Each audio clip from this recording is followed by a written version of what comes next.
glory days at the stick. From who's got it better than us to brick by brick. It's always the 49ers way, from off-season to game day. Yeah, we talk back. It's the 49ers Cutback.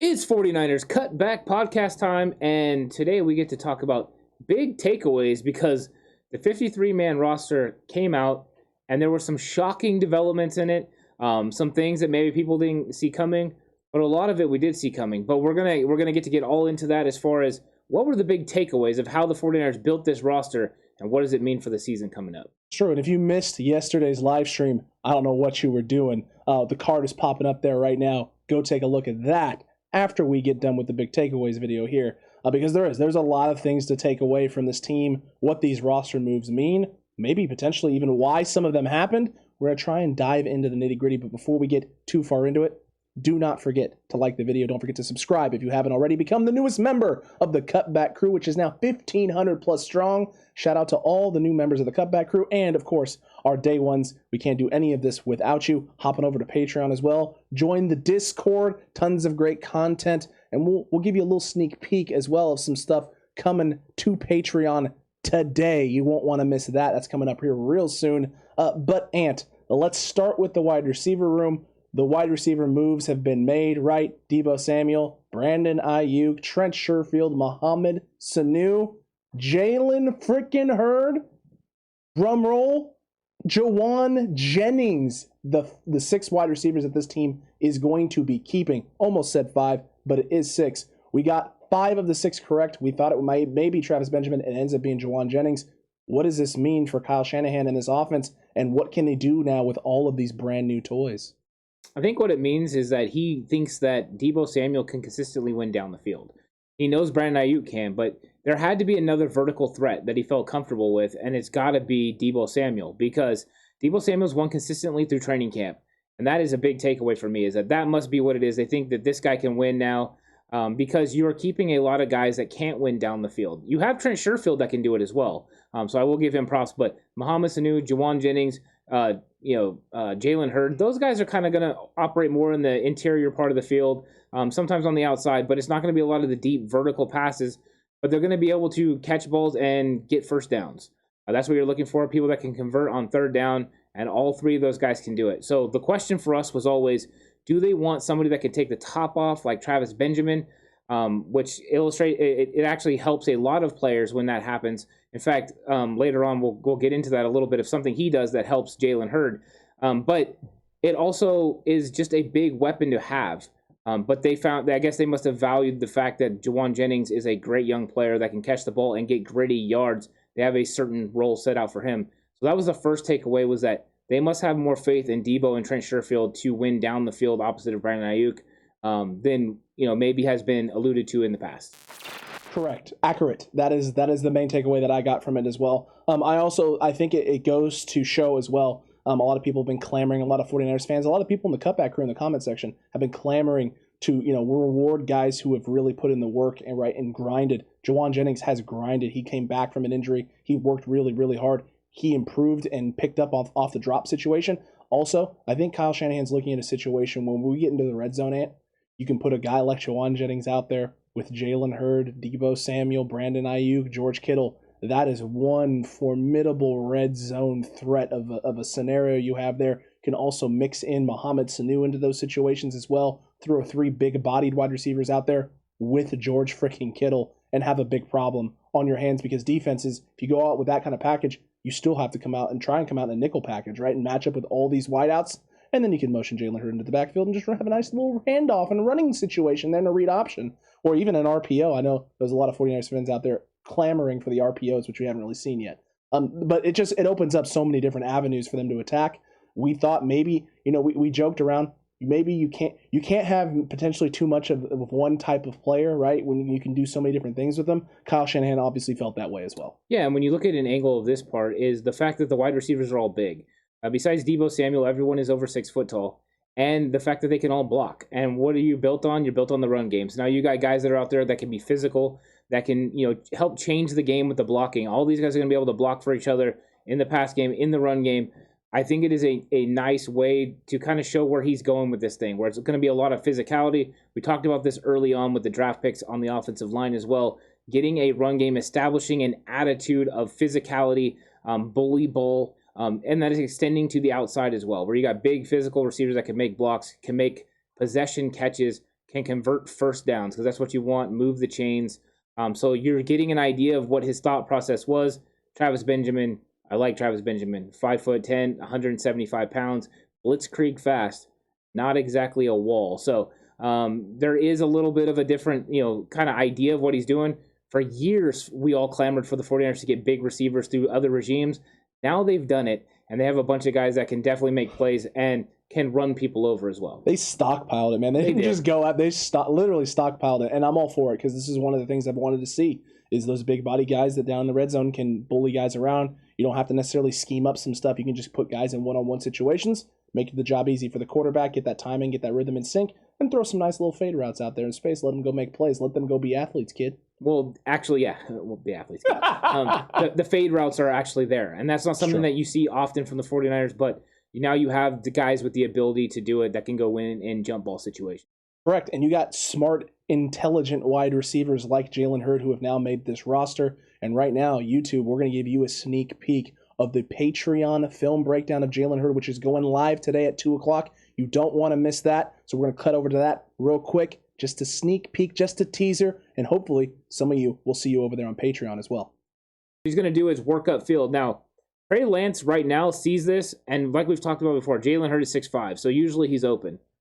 But the wrong play here is throwing a flat ball like he's throwing right now. If he throws it up over the top to the void, where the 75th anniversary is, if he works it that direction, so about where the 30, the numbers over the top with some, with a little bit of air under it. A little bit of touch, a little bit of finesse on the ball. He's going to get it over the top to Jalen Hurd, and Jalen Hurd's going to be able to make a play. Notice that Travis Benjamin took the corner deep. The corner wouldn't be able to adjust to the ball because he's got his head turned towards Travis Benjamin. Trey could see this. Trey 100% could see this, but he tries to throw a bullet through the cornerback and to Jalen Hurd, and it is late. It is not a good ball. You can 100% see that Jalen Hurd and the defensive back slow down to the football. He leads them more to the sideline over the top. It's a big first down and maybe even a touchdown with Jalen Hurd's ability to run with the ball in his hands. I would argue touchdown. And look, it's a lot of things here. This is a read where Trey sees it the whole way. And you see it from the all-22 angle from behind. Trey is looking at this the whole way. He sees this corner early, flatten this out. I mean, look at this corner here. This attack here at Jalen, this isn't an attack upfield. He's not attacking Jalen upfield. He's attacking him almost laterally downhill. He knows where Jalen's trying to go. He's trying to get on that hip early, and he... Yeah, just a little sneak peek of what we're getting into, and there's a lot more of that because we break down that play even further, and it's very exciting, but we also break down a lot of the plays from Jalen Hurd in that game. Definitely want to go catch that.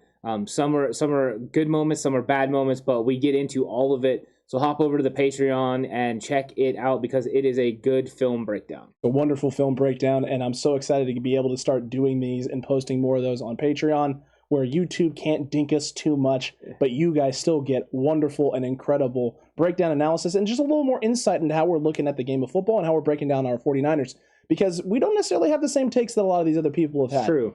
A lot of other people have been talking about keeping 3 quarterbacks. A lot of other talking heads, and have been talking specifically about one quarterback in particular, or having to choose a side, Jimmy or Trey, Team J or Team T. Which one are you on? Is it Jimmy train? Is it the Trey train? And we here on the Cutback have been on the Jimmy and Trey train. It's both of these guys. It's the Shanna plan, and now it's official. It's happening.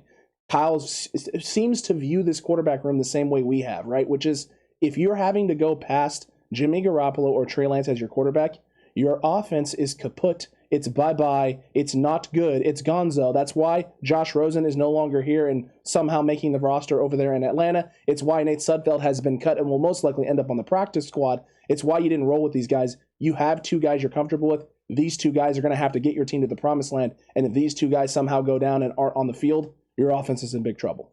Yeah, you know that if you get past these two guys, you're going to have a hard time winning football games. Kyle Shanahan has learned this throughout, especially the 2020 season.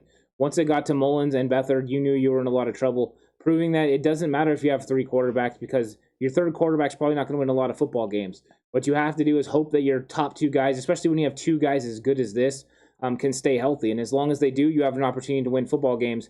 But using an extra roster spot for a third guy as a just in case is not a good method to go with because you have a lot of football players on your team that you would lose, and you don't want to lose that talented roster. So you go ahead and you make sure that you have these two guys, you know you're secure with them. If something happens, unfortunately, and all hell breaks loose and you lose both guys, your season's in trouble and you've got to reevaluate again the next year. But those circumstances you hope aren't going to happen. You're going to be able to use these two guys and win. And if heaven forbid it did, there's plenty of quarterbacks you could bring in. I'm sure Josh Johnson will be available.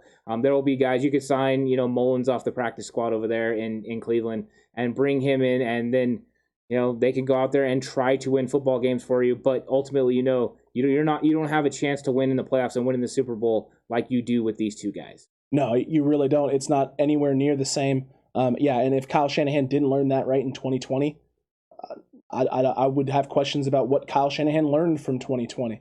You have to be able to, isolate yourself and insulate yourself from outside injuries and injuries impacting and destroying this roster that you built. They did a great job of it last year at the D-line, right? The D-line got ravaged with injuries and it still didn't matter. Yes, they didn't apply the same amount of pressure, but the defense didn't drop off. Yeah. And it should have. In theory, that defense should have fallen off the face of the earth without all your key pieces out there rushing the passer and being able to, create the pressure that makes it so that your secondary doesn't have to be elite. It didn't happen. The drop-off didn't occur. This was still a top 5 defense in a lot of major statistical categories and finished out as one of the top 5 defenses in terms of just points allowed.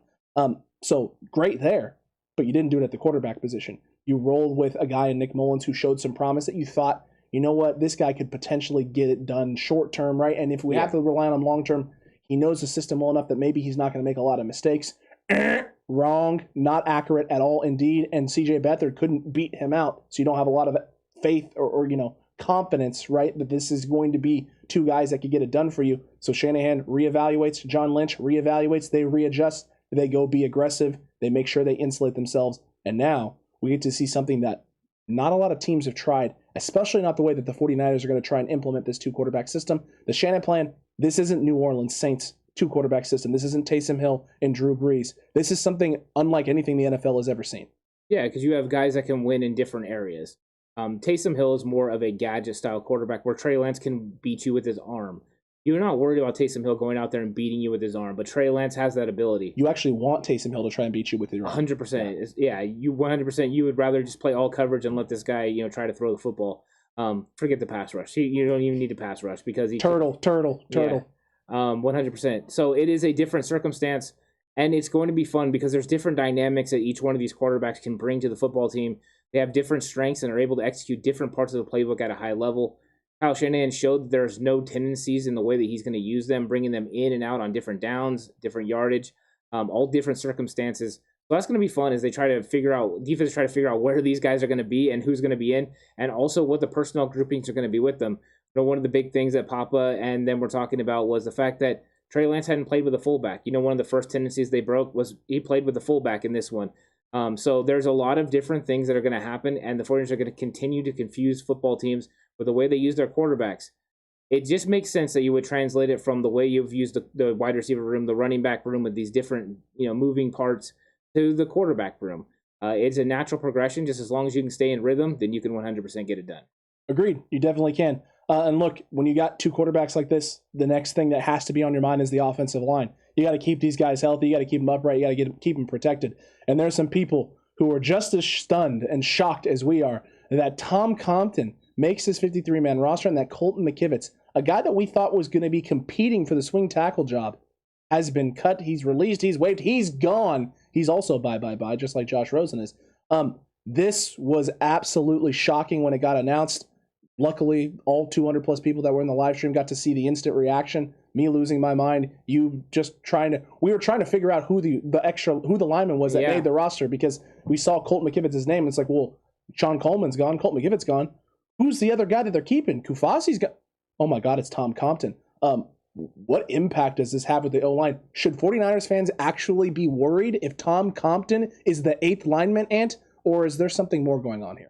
I don't think they should be worried. Number one, Tom Compton is a very accomplished backup. So if you're talking about a veteran that has a lot of ability, somebody that's been with Kyle Shanahan on a couple of occasions, Kyle Shanahan's comfortable with him playing inside. Now, the big takeaway was we were at training camp when this happened. They moved Tom Compton from guard to right tackle, and they moved Colton McKivitz to left guard. And we thought that was something that was bad for Compton because we thought maybe they were trying to stabilize the interior of the offensive line. It appears that no, what they were trying to do was put McKivitz in a better situation because Compton was the one that went out there and secured the right tackle spot and played very well. So what you got from Compton is a flexibility and availability that proved to be better than Colton McKivitz. We saw a little bit of the clips of Colton McKivitz in this game. We watched some of them back, and wow, did he look bad.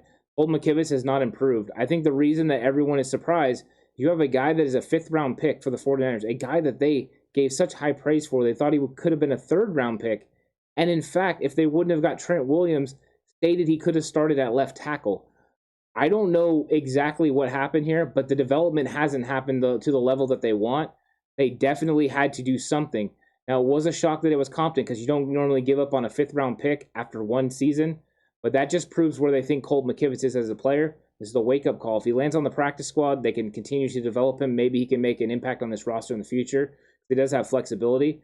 But I think they're ready to cut their losses and know that they got a better 5th-round option in Jalen Moore. Absolutely. I don't think if Jalen Moore doesn't pan out the way that Jalen Moore panned out, this doesn't happen. I think they probably keep the young guy in McKivitz, who they feel is serviceable out there at the tackle spot, in that left tackle spot. And then, maybe Tom Compton is the one that's bye. Who knows? But you're right. We watched back some of the clips, and we weren't even looking for McKivitz specifically. We're just watching the game, some of the game film, just trying to watch some stuff back, doing a little homework and prep work for the Jalen Hurd thing we recorded for Patreon and the film breakdown for that. And all of a sudden, we're like, hey, it doesn't look too good on film. This isn't good. This is probably why. And you know what, Ant? You're right. You're 100% right. That move of Compton to tackle and McKivitz inside interior to guard, that was essentially them trying to figure out which of the two are going to keep. How does Compton look out there at tackle? Do we feel comfortable with this guy potentially flipping both inside and outside? And how is McKivitz looking inside on the interior at guard? Obviously not what they were looking for or what they wanted. Yeah. It showed on film as well. And not as much of a surprise now after the fact, after a little bit of time to compose ourselves and catch our breath a little bit. But still at the time was absolutely surprising. But again, 49ers fans, I don't think you have too much to worry about. Kyle Shanahan knows what he's doing. He understands, and we understand how important this O-line is and how solid it needs to be. They definitely made the best decision to stabilize the entirety of the offensive line and not just one position. Yeah, and the finish of Colton McKivitz, we probably should have picked up on this, but Jalen Moore playing guard. I think they were kind of presenting it that he was going to play guard in a competition with Daniel Brunskill, but ultimately it seems that they were playing him as guard as a backup for Laken Tomlinson. So the move to guard for Jalen Moore, he's already the swing tackle, but the move there had less to do with the fact that he was going to compete with Daniel Brunskill and more to the fact that they were moving off of Colton McKivitz. We've seen these decisions kind of come through with some of the playing time, and ultimately that's what happens. Colton McKivitz, unfortunately, does not make this roster, hasn't developed to the level that he has. Could that be some of it, that there's a new offensive line coach compared to last year? True. You got coach last year going to the Jets, and now you've got Forrester here now. A little bit change in philosophy probably to a point. But I think also Jalen Moore's flexibility. He is more athletic than Colton McKivitz, less stiff in the hips, more fluidity, and better with his hands. So I think that this was, I guess when you think about it now, some of the tea leaves pointed this direction, but it wasn't always clear along the way. Absolutely, definitely wasn't clear. And now on to the cornerback room. This was one of 4 positions and 4 guys that we missed on. That's right, we were a full 92% accurate with our Project 53. Right. Thank you very much, but let's not brag too much because some of these, were toss-ups. This was one that we didn't think was a toss-up. We thought Dontae Johnson was going to be firmly and securely there as kind of that third option guy who could work on the outside, also could be a guy behind Juwan Williams there, out there in the slot, right? We figured that would be the case. This guy could back up Shark. He could back up Mosley and Verrett. Pretty comfortable with that. No. Curveball. Big swerve, right? Big yikes for the 49ers cutback. it's actually Devante Harris. We dug into this a little bit too. Is this cap related, or is this strictly performance based? It's got to be strictly performance based. It doesn't look like the cap hit changes that much. At least it would be pennies on the dollar. So you're not really getting into that too much.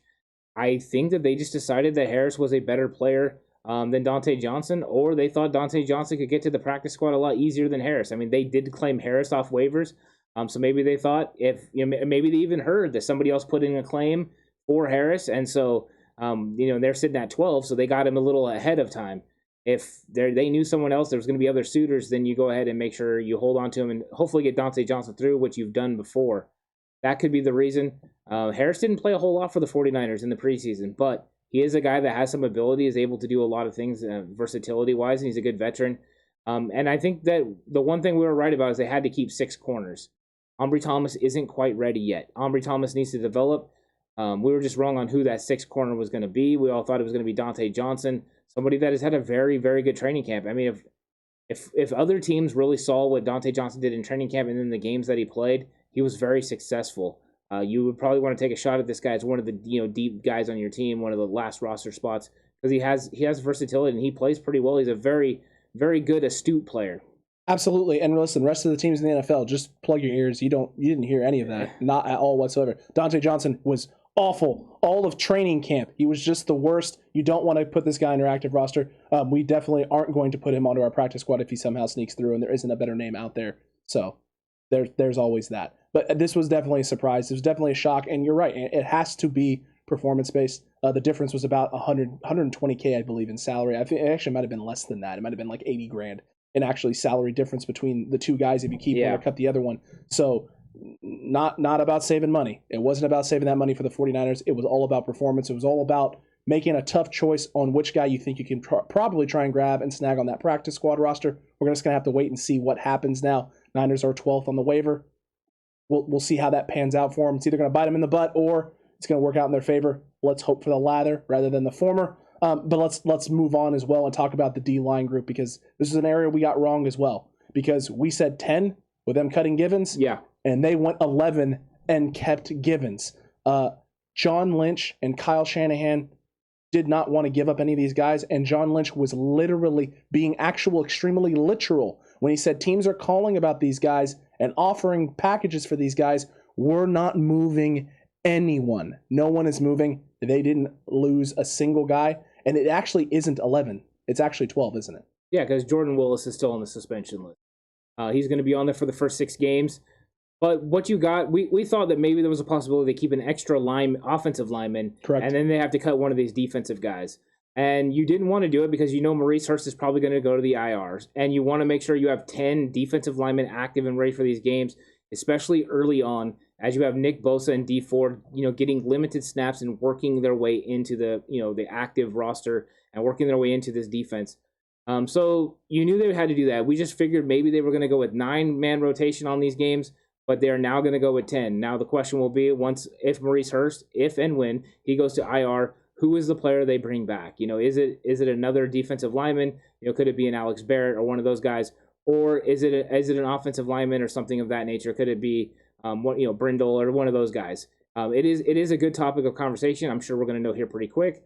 But yeah, ultimately you keep as many of those guys as you can, because when you have a rotation like this, it is nonstop pressure on that offensive line. How do you feel if you're an offensive line for another team, especially the NFC West teams, where you got to go against this defensive line with all the different abilities, skill sets, every single time these guys are going to be given 100%. It's going to be wicked to watch. I'm looking forward to it, and I think it's going to be tough for these offensive linemen and quarterbacks to decipher who's going to be coming from where. How are we going to attack it? Because you double team one guy, it leaves an opportunity for somebody else to make a play. And I feel sorry for these other teams. It's going to be tough all year. They've done a good job of putting together the perfect defensive line characteristics, where you have guys that can play inside, outside, the speed to get after these mobile quarterbacks. They're mobile, agile, and hostile. They're going to be getting after it, so it's exciting. Absolutely. Look, I'm flashing back to Good Will Hunting right now. You got Pete Carroll sitting in there at the diner. All right, he's sitting there. His 2 buddies, Cliff Kingsbury on one side, McVay on the other. They're all sitting in the diner, and here comes good old Matt Damon, Kyle Shanahan walking up to the window. He's gonna walk right up. He's gonna knock on it. He's looking at all of them. He holds up the list there, right? It's a phone number, but it's not. It's all 11 defensive linemen. You like apples? Well, we kept all 11 of these. How you like them apples, NFC West? How you like them apples? Because we got all of these guys. This is a problem each and every week for teams in the NFC West. It's a problem for each and every team in the NFL. O-line groups are going to hate prep work, right? Watching film on these guys, because you can't just watch film on one or two guys. All 11 of these guys are going to get in. All 11 of these guys are going to get opportunities. And the combinations, by the time you get to week 6 or week 7 games in, there's 7 games of film, man. Should be able to diagnose and dissect with this. No, because you probably haven't even used half of the combinations that you can throw these guys out there.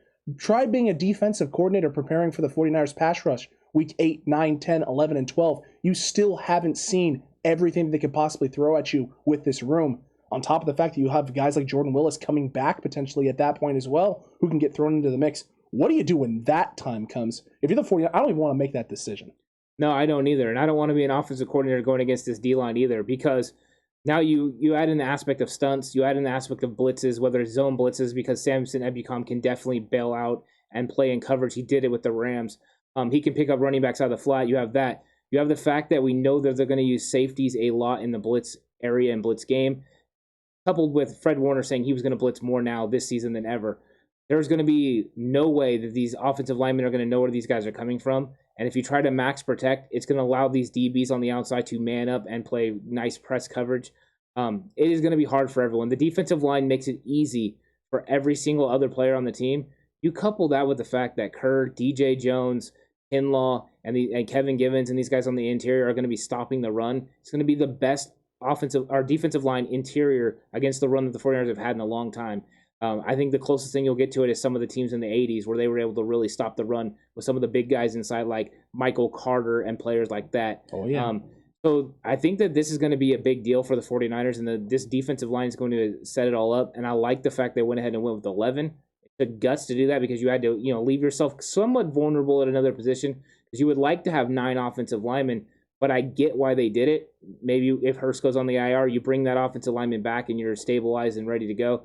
But it's a sweet move. It's definitely a sweet move. It's definitely, as you said, you have a lot of cojones to make that move. Yeah. A lot of cojones indeed. But I got to say, there's one coach in the NFL right now who's happier than all, and it's Chris Kasarik. Chris Kasarik is a kid on Christmas right now whose parents just told him not only to get his brand new bike, but he got a brand new gaming console. He got the basketball hoop he always wanted. He got that Red Ryder BB gun. He got all of the great movie trope Christmas presents all in one cut down day. He got to keep all 11 guys, and Jordan Willis is just sitting there waiting to be snagged up as well. So Chris Kasarik's going to go home tonight. He's going to crack open a sweet bottle of wine and just enjoy all the film and all the great creative ways he gets to utilize and continue to develop this incredible D-line group. I like to picture my Chris Kasarik with a Ted talking bear. Oh, okay. That's how I like to do it. It could have been a Black Hawk helicopter, but yeah. No, 100%. He's going to be like a kid in a candy store because he has all these weapons and he knows how to use them. D'Amico Ryan's the game plans they're going to be able to come up with. You put athletic defensive linemen with big physical defensive linemen, and then you have the front seven of you have the best linebacker in football and 2 of the quickest linebackers alongside of him. It's a nasty combination. There's a lot of possibilities that you can come with.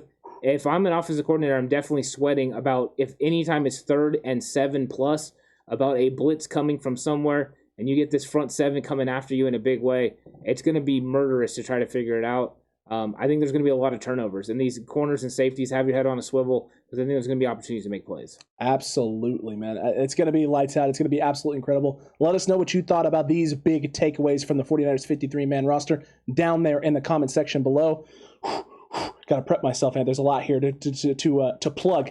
And after you've commented away, don't forget to like the video. Don't forget to subscribe if you haven't already. Hit that notification bell. That way you're notified for our daily episodes here at 11 a.m. on this channel, for our live streams on Thursday at 5:30 p.m. Pacific time. You don't want to miss those. You don't want to miss reaction shows post-game on Sundays or Mondays or Thursdays, whenever it is that the 49ers game happens. You don't want to miss the recap show one day later at 11 a.m. Face-off, 9 a.m.s on Monday. Those are a lot of fun. Having a good time with all of those, as well as all the exclusive content that we have on Patreon.